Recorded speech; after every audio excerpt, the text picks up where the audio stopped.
and welcome to yet another FP review with me, BigBear.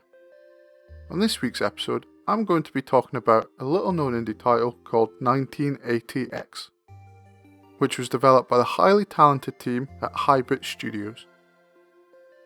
The team at Hybit Studios have done a fantastic job at weaving a coming-of-age story that navigates its way through different classic arcade-style games and genres while delivering a beautiful pixel art cinematic experience that follows the journey of the main character, named Kid, that is dealing with that difficult period in life where they're beginning to lose their childhood and the safety net of the family home, while at the same time learning the realities of adulthood. On the face of it, this game could easily be perceived as a love letter to the golden age of video games, and a throwback to some of the most beloved games of the era, such as Streets of Rage, Outrun, and Strider, to name but a few. The pixel art is some of the best I have seen in a very long time. It is beautiful and amazingly detailed. But the thing I love most about this game is the way it uses the games within the game as metaphors for how the main character is feeling about the current situation or feelings for the world they're experiencing. It is a fantastic way to explore the coming-of-age story with a solid selection of great retro games. So in total there are 5 different games to play through. There is a beat 'em up, a sci-fi shooter, a racing game, ninja side-scroller, and an RPG 3D maze. They are all solid throwbacks and enjoyable in themselves, if not a little frustrating at times.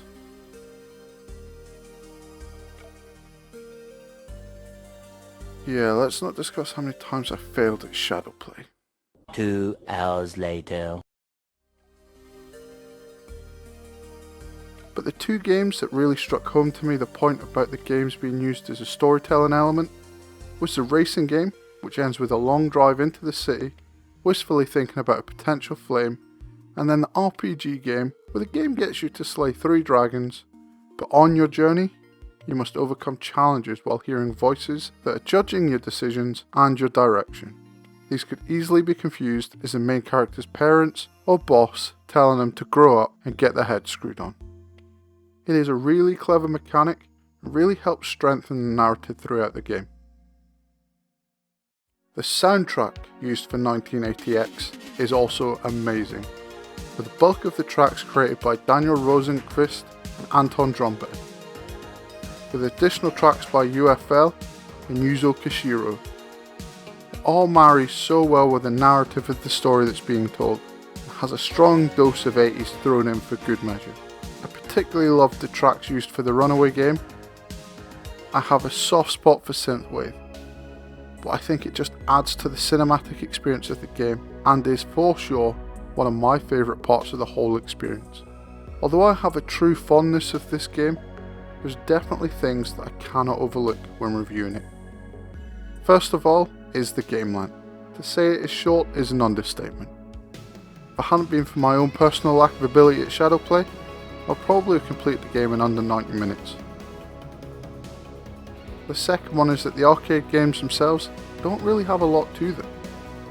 And if you really wanted that retro gaming experience, then I'd definitely recommend digging out an old console and dusting that off instead.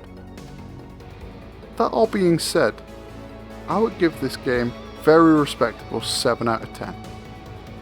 I think it has some great potential and is a beautifully constructed game, and worth a shot if you have any feelings towards the arcade games of the 80s. I could think of worse ways of spending an afternoon. I really hope this developer decides to build on what they have here, because as a more fleshed out experience that takes longer than just an afternoon to complete would be amazing. Although the developer has hinted at a part 2 for this game, there doesn't seem to be any concrete information on its development or potential release at this moment in time. However, I will be keeping my eye out for it. Well, that's it for another week. But thanks again folks for putting up with me love gushing over yet another 80s themed game. Man, I love the 80s. Well, I hope you're all doing well, and I'll see you all for the next video.